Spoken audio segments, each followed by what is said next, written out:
Our Anderson Cooper there on the scene, and we are joined again by Major Anthony Barnes. He's the General Secretary of the Salvation Army. Can you hear me, Major Barnes? Can you hear me? It's Paula in New York. Yes. Good, yes, I can. Great. Can you bring us right up to date on this situation? Because while thousands have been evacuated, so many more are wondering what happens next. Absolutely. We're having some difficult situations here in Southern California with these fires, 4 fires going on throughout the Los Angeles County. However, the Salvation Army is mobilized, and we are prepared and continue to be in preparations to help meet the most immediate needs for our neighbors in need. But what are those needs? I mean, what are you seeing out there?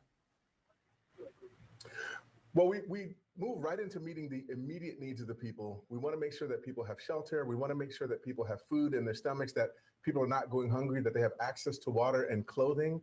We know so many of our neighbors in need are losing so many of their valuables.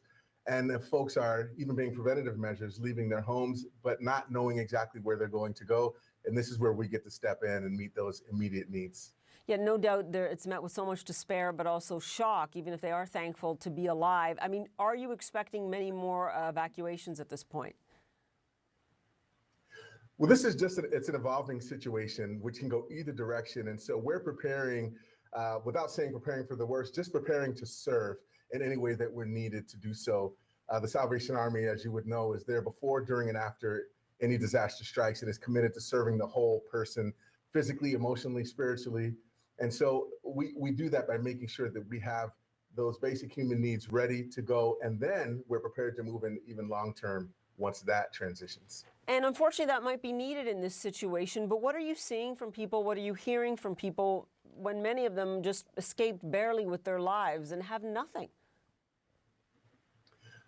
Well, what we're seeing is that people are just trying to figure out, what do I do next?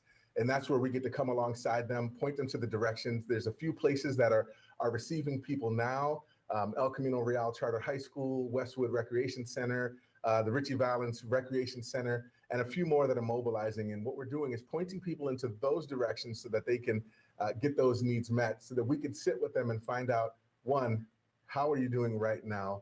And we want to remind people that we are with them, no matter what, that they're not walking alone through these disasters. I think that's the first thing that's most important to us. The Salvation Army likes to let our neighbors in need know that we are right with them, because we are their neighbors as well. In terms of the infrastructure itself, I think, we're looking at homes go up, but obviously schools, community centers, businesses, many of those things have been destroyed. Are you looking at communities that will be unrecoverable for months, if not years? I think that's always a possibility. The devastation, if you will, is still being assessed. Yes, some schools are being affected. Homes are absolutely affected. And the general community is feeling a sense of being disrupted, of feeling displaced. And so we have a number of different centers within the city, places where some of our location centers that we give assistance to can serve as shelters as well as feeding locations. We also have child development centers where families can potentially bring their children and have some sense of normalcy, if you will. I don't even know that that's the right term, but to just get them back to baseline, to let them know that they're not on their own in this situation, that we're able to help meet those needs and be with them through this. Yeah, we are just in the first day of this tragedy. I want to ask you, what are you hearing from people in terms of their shock? Because while everyone has told us that these areas of California are used to these wildfires, this really seemed to take people by surprise. I don't know what you've seen and what you've encountered in the last day. But what we're hearing, as you would most standard here during a disaster, is I didn't think this was going to happen to me, or I didn't know this was coming, and I don't really know what to do next.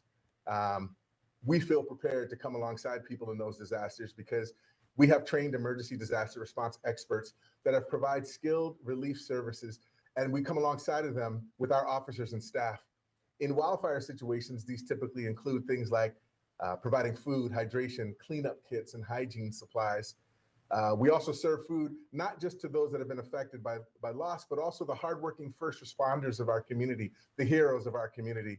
We provide that spiritual and emotional care, prayer support, pastoral care, and so on. And then, as I mentioned earlier, as time allows and as we go along into that long-term recovery, as we seek to restore social service programs, implementing long-term recovery plans. And so we don't just meet their needs today, we're with them tomorrow and beyond. Certainly a lot of work ahead. And as you said, heroes, everyday people having to step up in order to literally save lives. We're going to leave it there for now, Major Barnes. Yes. Thanks so much. Appreciate you joining us.